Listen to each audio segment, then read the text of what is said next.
So starting with today's lecture. In previous lecture we started with the topic of evaluation of symptoms, and this is related to the value of symptoms of Kant's topic, in which he described the evaluation of symptoms in chapter number 32 and 33 in Kant's philosophy. So what are the main factors he described, that will be going to discuss later on. But before this we are going to see the general concept of evaluation of symptoms. So in this we started with evaluation of symptoms, that is homeopathy is based on individualization of patient as well as of the drugs, and every individual is characterized by some unique features which serve to differentiate that particular individual from other individual belonging to the same class or a group. So in this there are mainly points that are related to discussing, that is what is mean by evaluation of symptoms, then its philosophical background, its significance and methods of evaluation. So in yesterday's class we finished the definition and the philosophical background, and now in today's lecture mainly we are going to discuss the methods of evaluation. So in this first we will revise what we studied in a previous class. So in this we studied the definition of evaluation of symptom as evaluation of symptoms denotes the principle of grading the different types of symptoms according to their value with a definite purpose of forming an individual picture of the patient, which is to be matched with the drug symptoms in order to select a homeopathic remedy suitable for the cure of the patient. So this is the definition of evaluation of symptoms, that you have to give the grading to that symptoms according to their value, or you have give give the grading according to the value to the different symptoms. So in this we give the reference of aphorism number 7, then we give the reference of aphorism number sorry, before this is 6 and this is 7. This is outwardly reflected picture of internal essence of the disease, that is the affection of vital force must be the principle or the sole means whereby the disease makes known what the remedy it requires. So this is the totality of symptoms. So totality must be the principle, indeed only thing the physician has to take note of in every case of disease, and to remove by means of his art, in order that it shall be cured and transferred into health.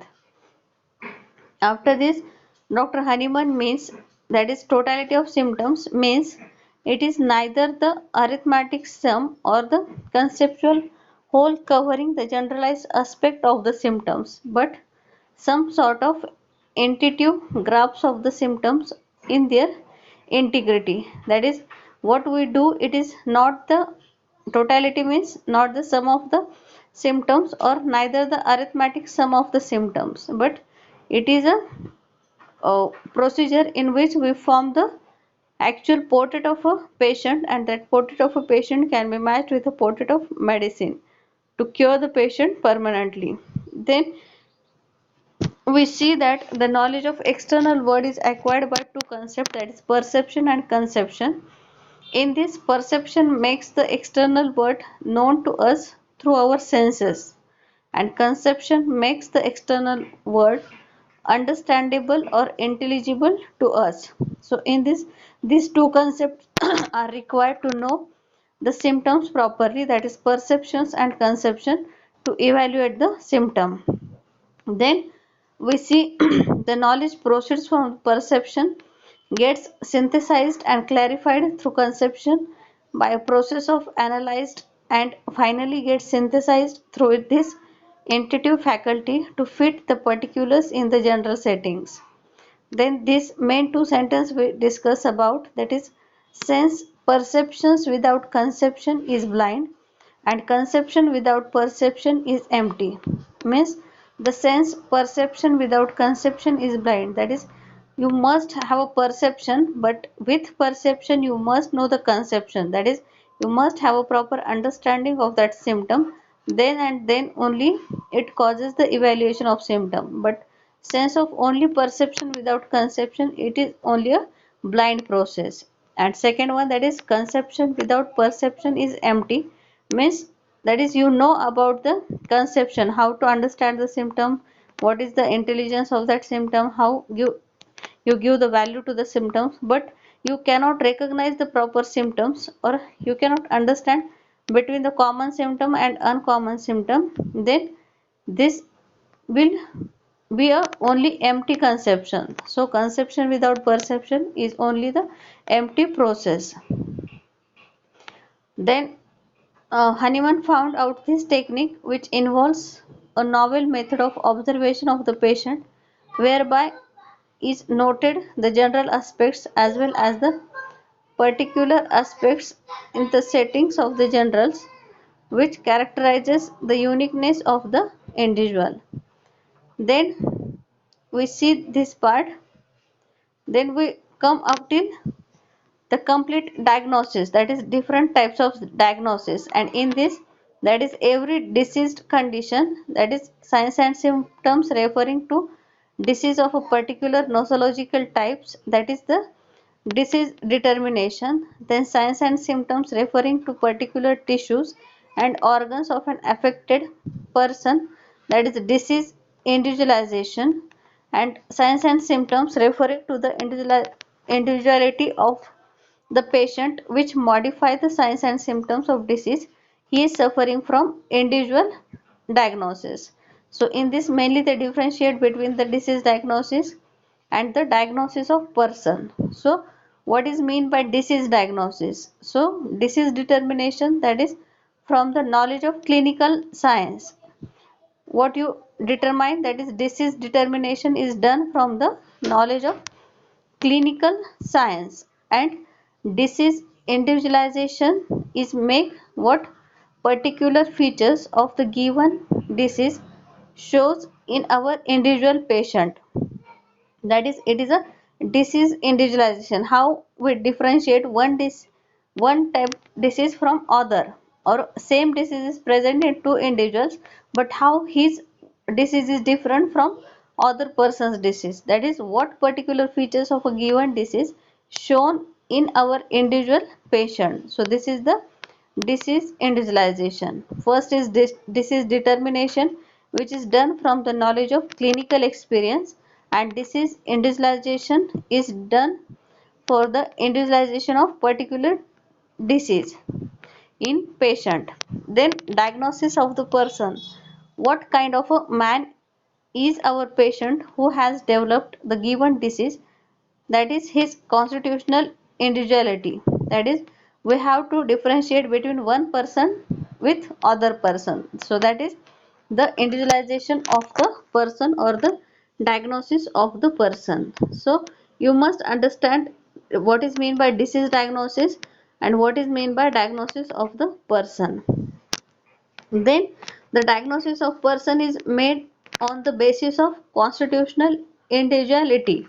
So what is the constitutional individuality? That is actual constitutional diagnosis, that is psychophysical makeup, developmental constitutional diagnosis, his development including hereditary investigation, and environmental constitutional diagnosis means his environment and his reciprocity with it through action and reaction.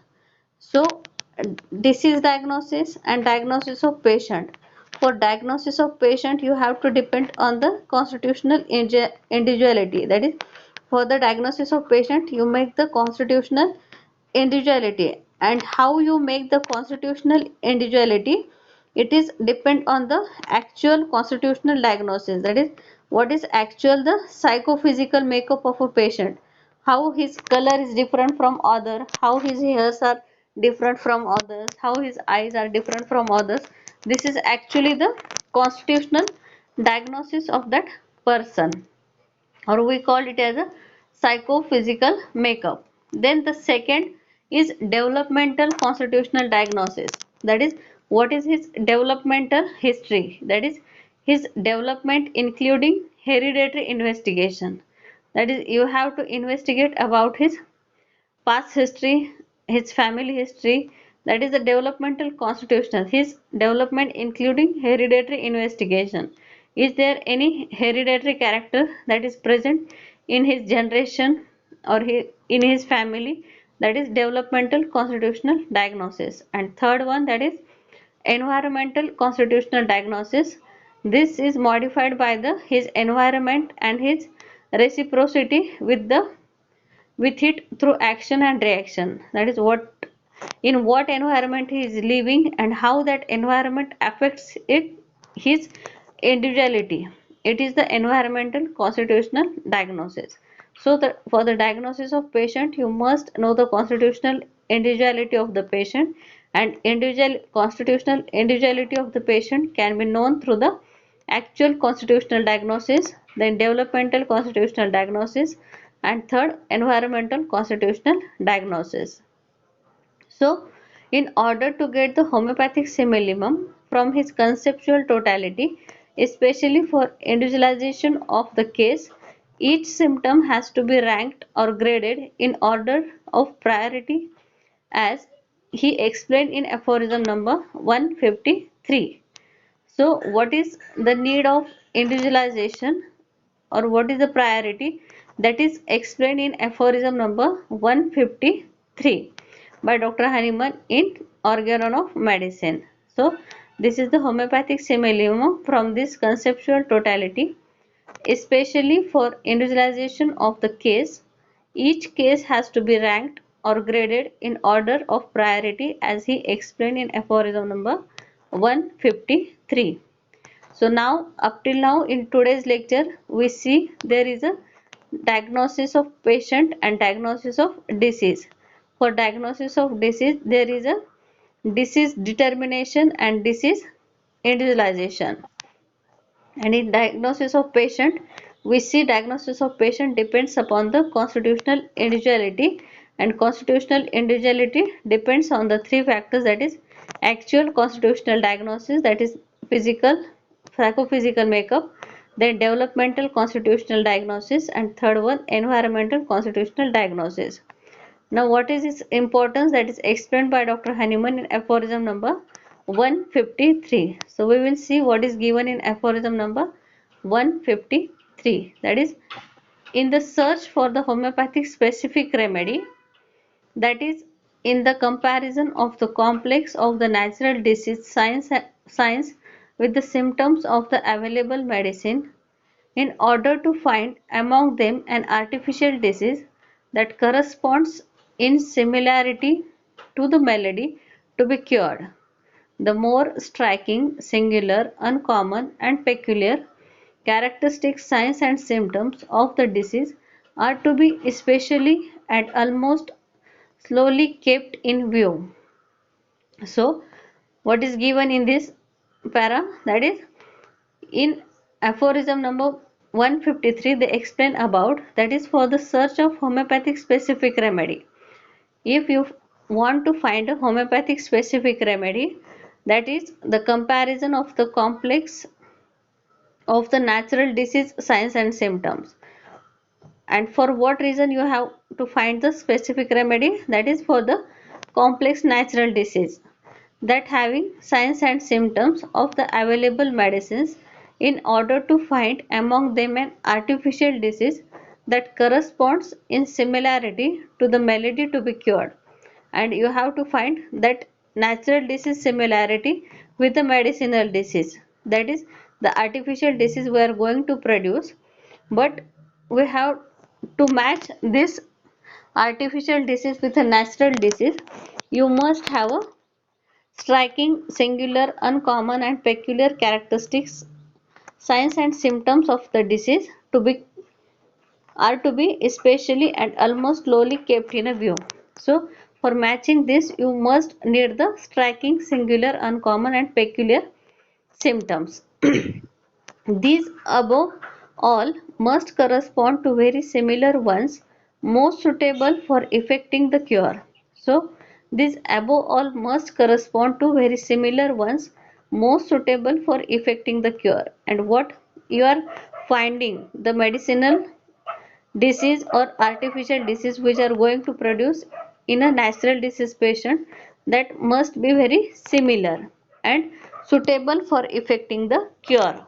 The more common and indeterminate symptoms, lack of appetite, headache, lassitude, restless sleep, discomfort, are to be seen with almost every disease and medicine, and thus deserve little attention unless they are more closely characterized, as there are common and indeterminate symptoms. When you are searching for a medicine, you find there are, or when you are going to form the portrait of a patient, in this you find there are many symptoms which are common, that is appetite, headache, lassitude, restless sleep, discomfort. This seen almost in every disease and also in every medicine, thus deserves little attention unless they are more closely characterized. So they are take the less attention unless they are more closely characterized. If they are coming with some characterization, then they are the peculiar uncommon symptoms. But in these are the common symptoms which found in many medicines and in many disease condition. But when they come with some characterization, then they are become the peculiar symptom or the characteristic symptoms. In short, the more a symptom possesses the individualizing features, the higher the place it occupies in the evaluatory gradation. So, on the basis of 153, they explain about, that is, the symptoms possesses the individualizing features. That symptoms having some individualizing features, the higher the place it occupies in the evaluatory gradation.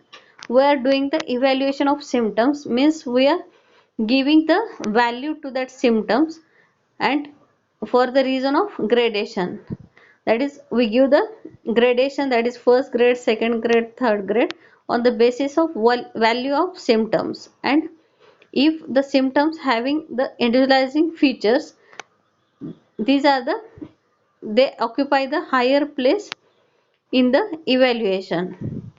So then the mental and physical general symptoms are individualizing in the highest degree. So the mental symptoms which are characteristic symptoms, physical symptoms which are characteristic symptoms, are individualizing in the highest degree, and the more undetermined common symptoms are individualizing in the lowest degree. So the more undetermined common symptoms, the common symptoms which are present in a case, they are individualizing in the lowest degree. So this is the explanation of aphorism number 153.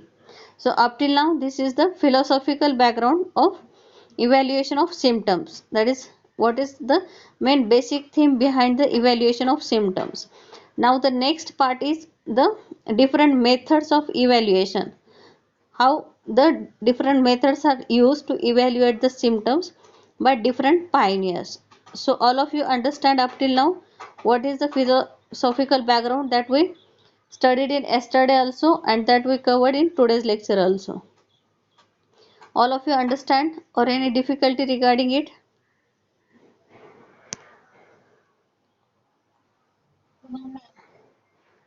Okay. Now this part all of you know mostly, that is the evaluation or the methods of evaluation. In this, the first method is Hahnemannian method, then second Bonning-Hussein's method, Kantian method, and Borik's method. These four pioneers divided or give evaluation of symptoms, different methods of evaluation of symptoms. Excuse me. So in this, the first method is Hahnemannian method. So Hahnemannian method means Dr. Hahnemann divided the symptoms into two parts, that is the general symptoms or the characteristic symptoms, or also he known as characteristic symptom as uncommon symptoms also. In some books it is general symptom and uncommon symptom. Confirm you are mute. Please confirm you are mute. Jyoti.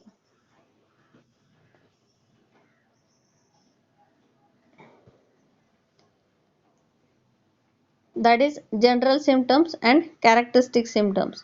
So what is the general symptom according to Hahnemann and what is the characteristic symptom? So general symptoms according to Hahnemann, that is Hahnemann used it in this sense when he says symptoms of general nature are observed in almost every disease and almost every drug. So this is given by him in aphorism number 153, that is general symptom. And general symptoms according to Dr. Hahnemann means it is a common symptoms. So you must differentiate between the general symptom according to Hahnemann, that he indicates the general symptom for the common symptom of disease and drug, but the word general symptom used by Kent is different. So in this, Hahnemann classified the symptom into two types, that is general symptom and second characteristic symptom or uncommon symptom. So the general symptom according to Dr. Hahnemann is in this sense when he says symptoms of general nature are observed in almost every disease and from almost every drug. So this is the common symptom of disease and the common symptom of drug. And second one, that is characteristic symptoms. In characteristic symptoms he explained the characteristic symptom or also the uncommon symptom, and this is related to any symptom that is strange, rare, uncommon, which is uncountable, unexplainable or paradoxical. These symptoms we call it as a uncommon symptom or characteristic symptoms. So in this, the general symptoms according to Hahnemann as having the examples like headache, fever, diarrhea, weakness, loss of appetite, etc.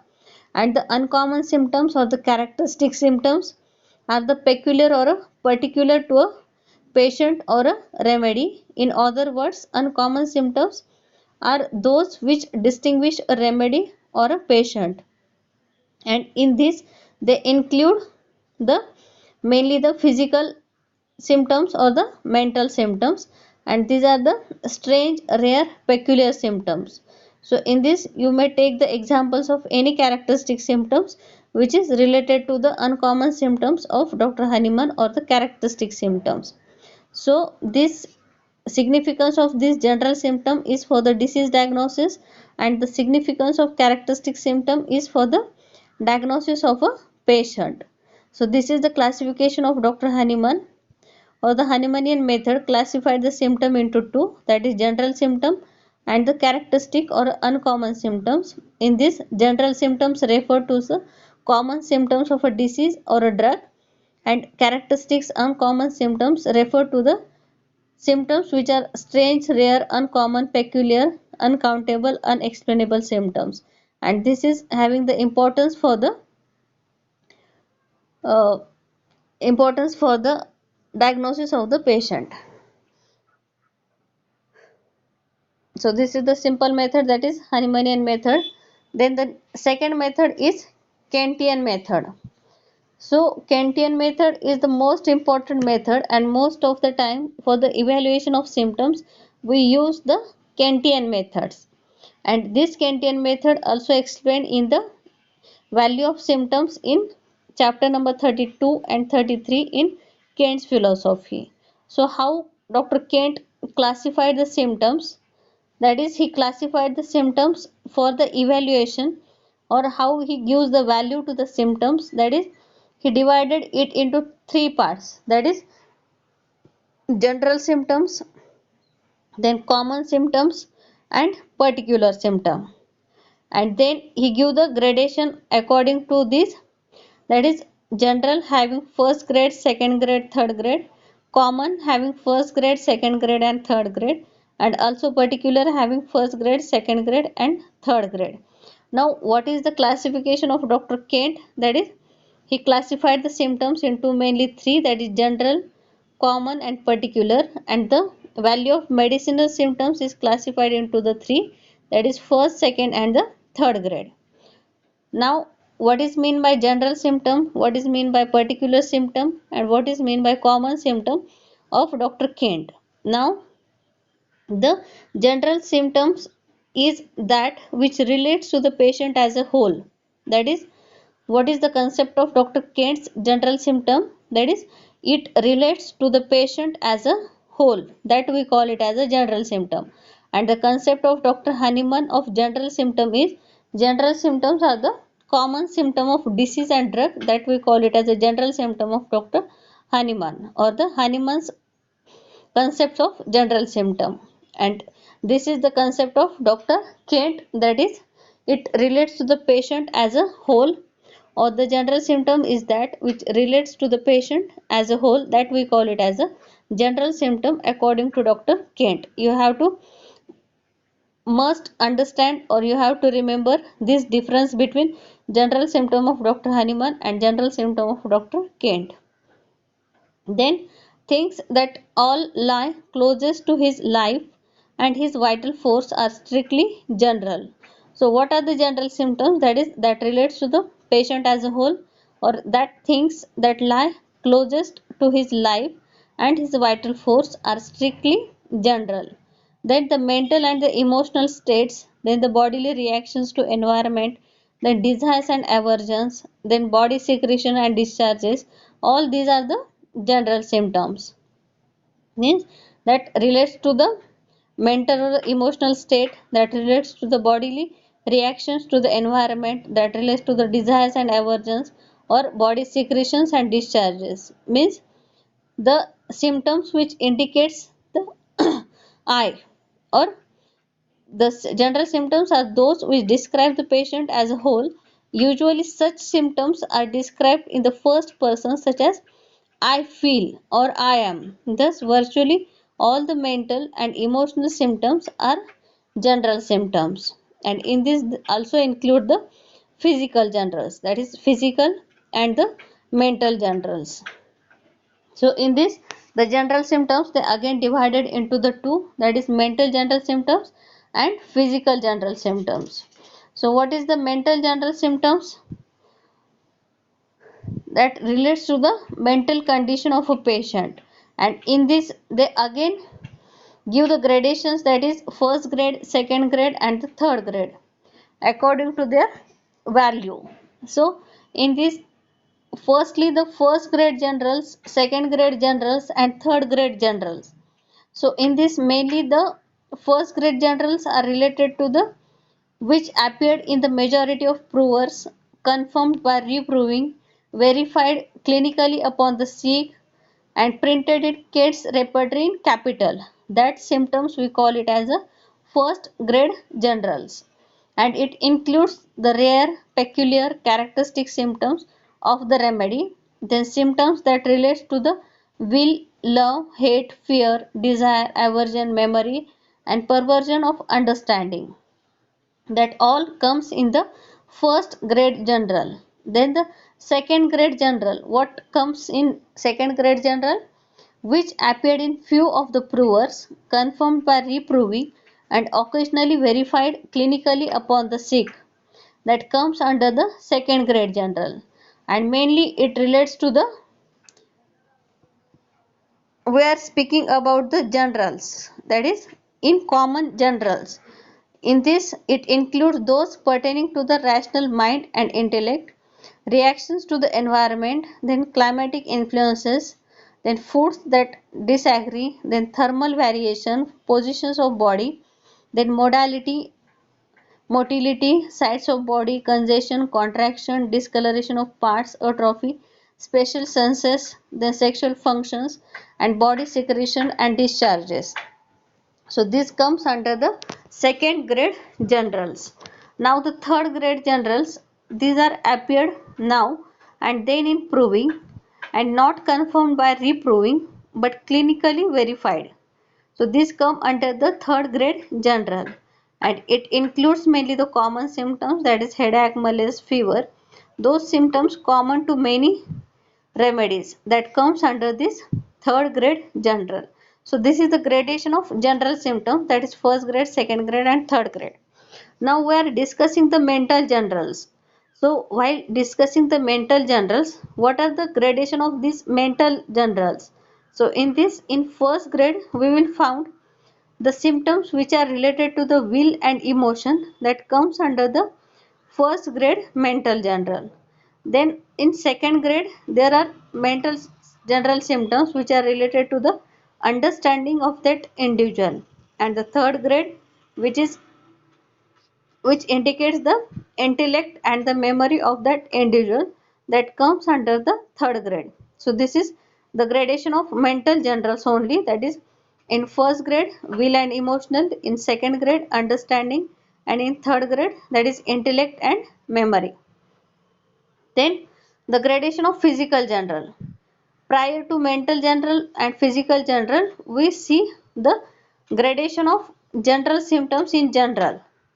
Then this is the physical generals. So how the physical generals are graded, that is first grade, second grade and third grade. In this first grade relates to the desires and aversion. What are the different desires and aversions present in a case, that we take under the first grade symptoms. Then in second grade symptoms, we take the reactions to environment, menstruation, and sexual signs and symptoms, then sense organs, secretions, and discharges. That comes under second grade. That is reaction to environment, menstruation, sexual signs and symptoms, then sense organs, secretions, and discharges. This under second grade. And third grade having the common symptoms, that are physical generals which are common. This come under the third grade.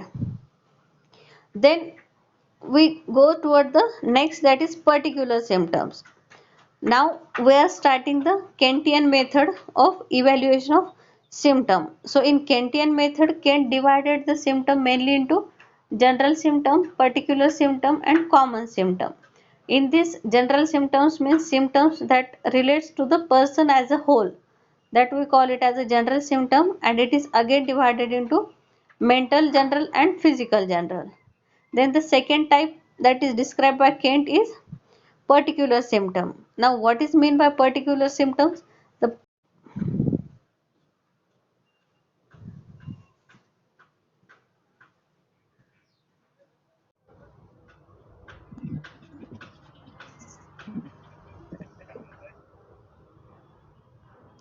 Yes, I am here. Yes, ma'am. Yes. हाँ ma'am.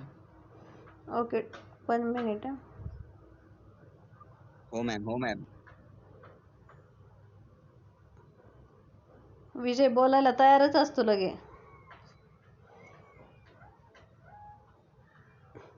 So we are discussing the Kentian method of evaluation of symptom. In this, Kent divided the symptom into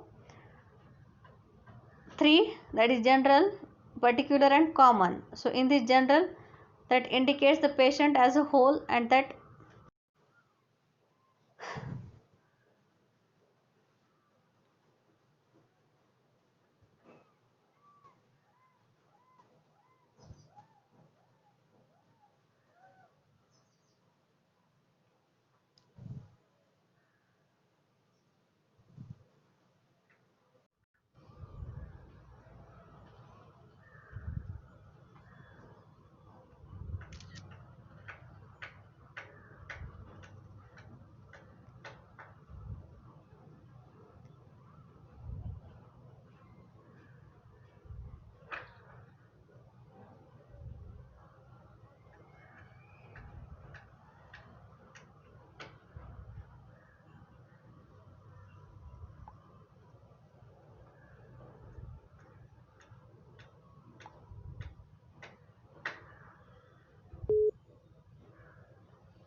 Yes, can I audible?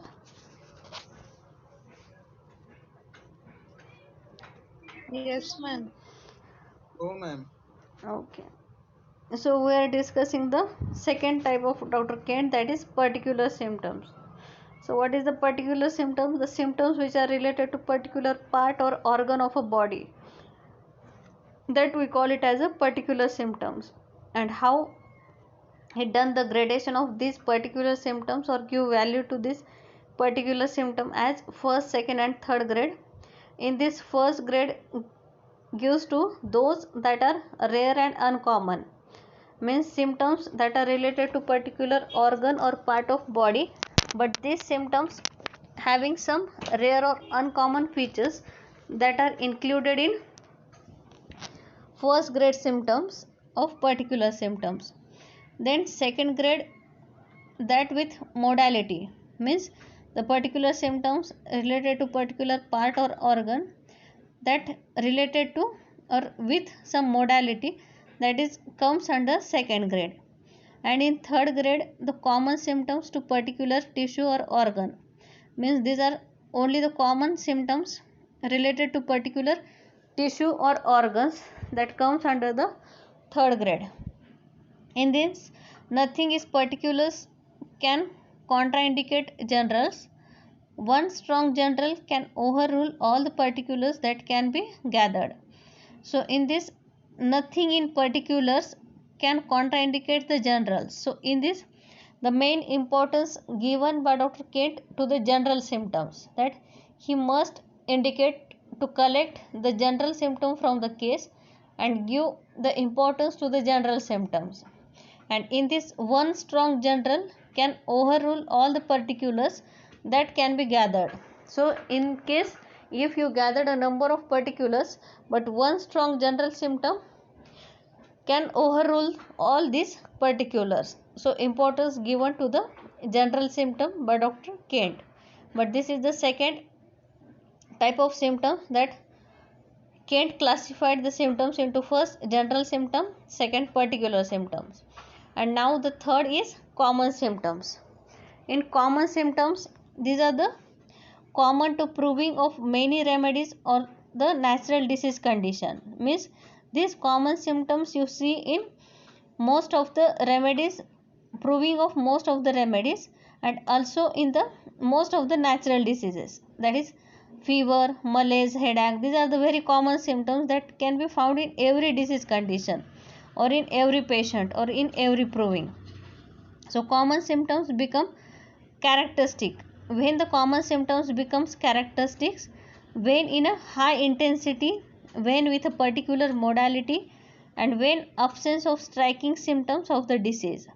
But these common symptoms also having importance, but when they having importance or when they become the characteristic symptoms, the first is when in high intensity, that is if you have a headache with high intensity or if you have a fever with high intensity, then it may become a characteristic symptom. Or when with a particular modality, that is there is a common symptoms with a particular type of modality, that is fever without thirst or headache aggravated by bandage. These are some contraindicated modality, that is particular type of modality. If present with these common symptoms, they can become the characteristic symptom. And the third, that is absence of striking symptom of the disease. If you have a disease condition and there is absence of any striking symptom, in that case also these common symptoms become the characteristic or the important symptoms.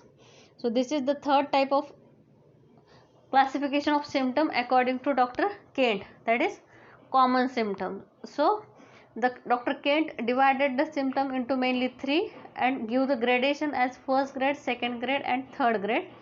And in this, the gradation mainly gives on the basis of the, that is gradation can be given with a presentation of gradation of symptoms of medicine, that is first grade, second grade and third grade. And we see that is the schematic representation of this, that is recording of drug proving, confirmation by reproving and verification upon the 6 that we studied in previous class, that is regarding the phases of symptomatology. That is every symptom has to go through these 3 phases: recording, confirmation and verification. And what is the importance of this recording, confirmation and verification? This is for the gradation of symptoms. And in this, how the gradation done, that is first grade, second grade and third grade, this depends upon these phases of symptoms, that is recording, confirmation and verification. So in this, the first grade symptom are those symptoms which appear in every prover or nearly every body, that is the in the recording of symptoms, that is recording of drug proving, that symptoms appear in every prover or nearly every body, that is the first grade symptom. Then it is confirmed by reproving, and third one, that is verified clinically upon the sick, that symptom we take in a first grade symptom. Then in a second grade symptoms, we take the symptoms appear in few of the provers, that symptoms are confirmed and that symptoms occasionally verified clinically upon the sick, that we take in the second grade symptom. And in a third grade symptom appear now and then in provers, then not yet confirmed by reproving, and but stands out strong or verified by a sick folks, that is not verified on a sick individual, that symptom becomes gives take under the third grade symptom. So you must know these phases of symptoms, that is recording, confirmation and verification, and on the basis of these phases we do the gradation of symptoms, that is first grade, second grade and the third grade. So you have to remember how the first grade symptoms are taken, second grade and the third grade. And Dr. Kent divided the symptom into mainly 3, that is general symptom, particular symptom and common symptom. General symptoms is symptom which indicate human being as a whole, or that can again divided into mental general and physical general and their gradation. Then in particular, the particular symptoms related to particular part of body or tissue of body, and then it is again give the gradation, that is first grade, second grade, third grade. And the lastly the common symptoms, that common symptoms that proving of many remedies and the natural disease condition. And many of the time these common symptoms are of importance when it is in high intensity, when with particular modality and absence of striking symptom of the disease. So this is the importance of common symptoms. So this is the classification or the method of evaluation of symptom by Dr. Kent. Then the third method is of Bonning-Hussein method. So how Dr. Bonning-Hussein classified the symptoms. So in this he classified the symptoms into mainly the 7 categories. But before this, what is given, that is evaluated each symptom in terms of location, sensation, modality and concomitance. That is evaluated each symptom in terms of, that is he gives importance to the complete symptom, that each and every symptom must be a complete symptom, and that complete symptom must be in the form of location, sensation, modality and concomitant. So according to him, an abnormal sensation is explicable on the basis of pathology or its intensity that is out of proportion, or its unexpected association with a group, or its unexpected occurrence in other condition adds to value of the symptoms otherwise considered as a common and unimportant. That he explained that when the symptom is a complete symptom, then that symptom having the importance, but if that symptom is not a complete symptom, then the value of the symptom or otherwise he considered them as a common or unimportant symptom. Then sensations are very important individualizing factors of a case. Next, in order after the modalities, that is he gives importance to the sensation as sensation having importance as it is explained by the patient himself, or that individualizes the factors after the modalities.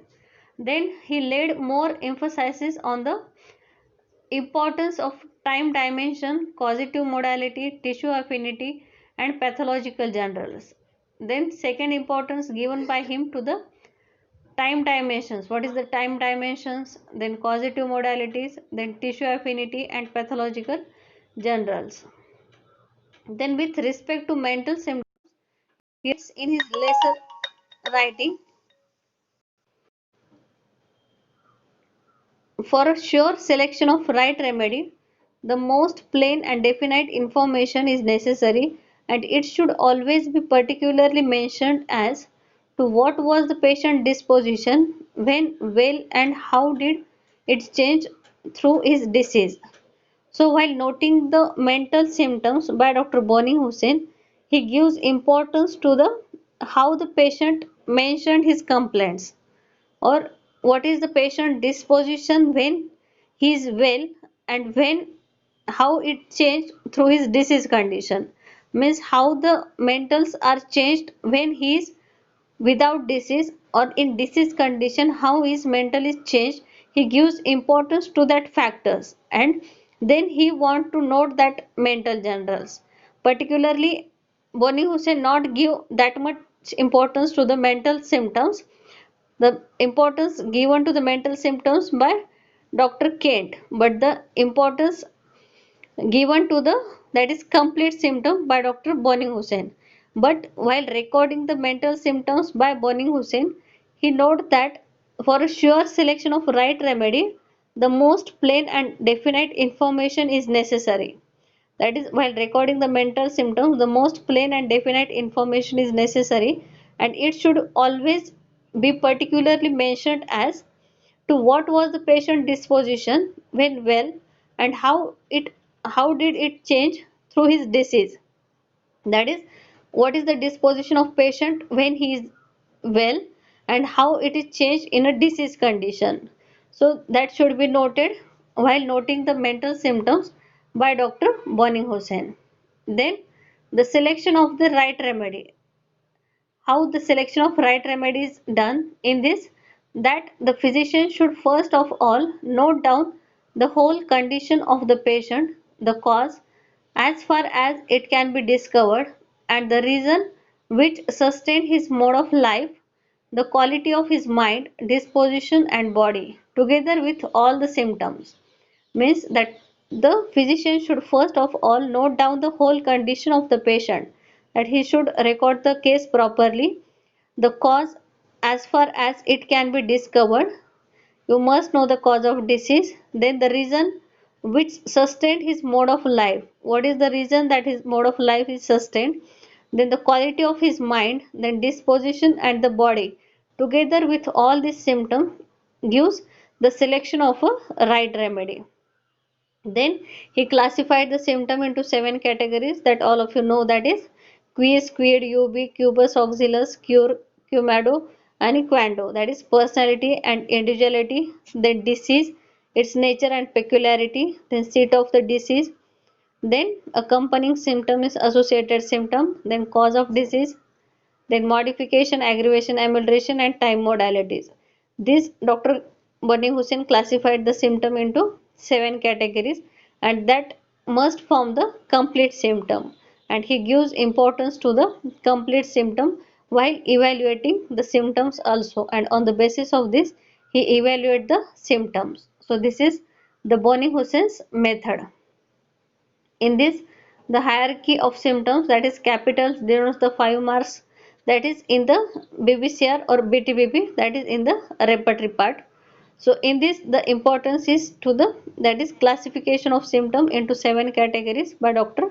Boni Hussain, and how he note the mental symptoms in his lesser writings. So this is the third method, that is Boni Hussein's method.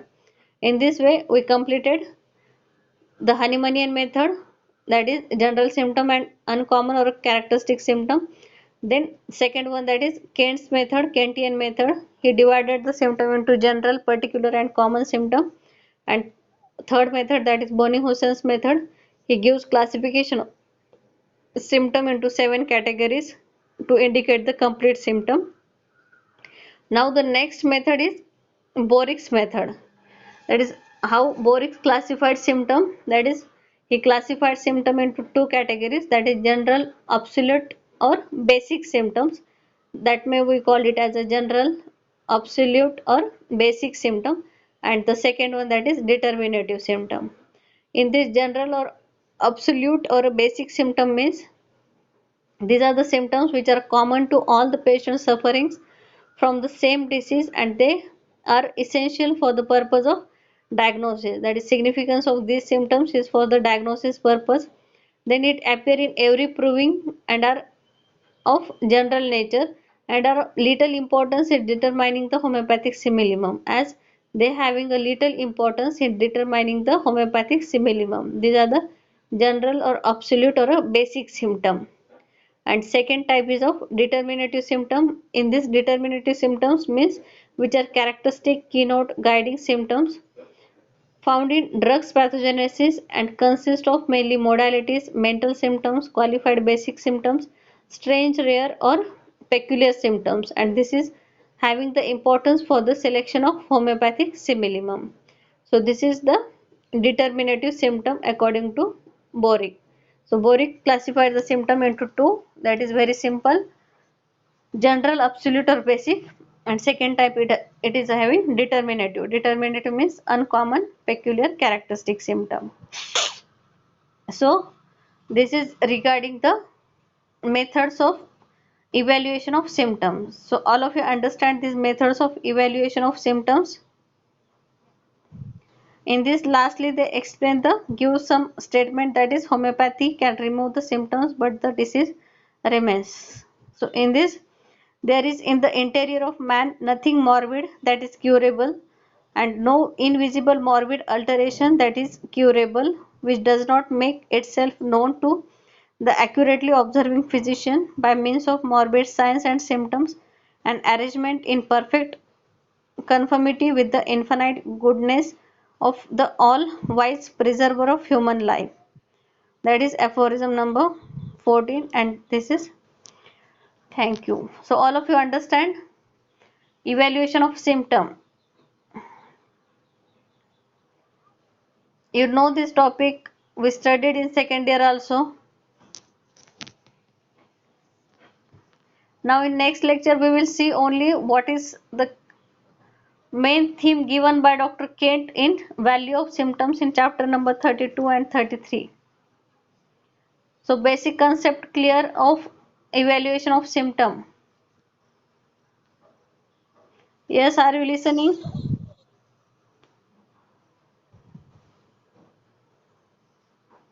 All of you understand?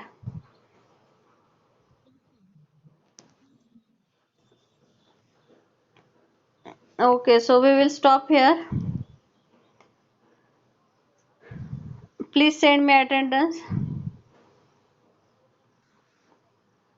Okay. See you on next Monday.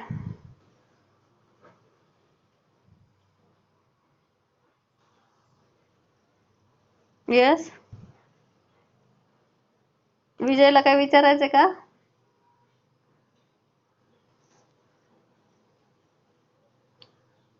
Yes, Vijay?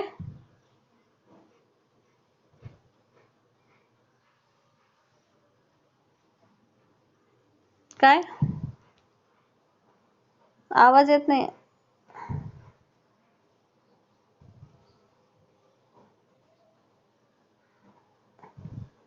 Yes, विजय? आवाज येत नाहीये मला.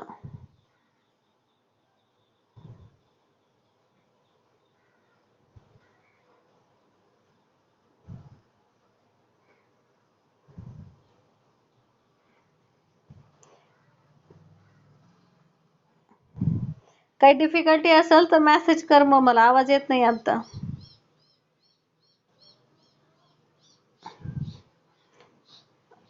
Okay, we will stop here. Bye everyone.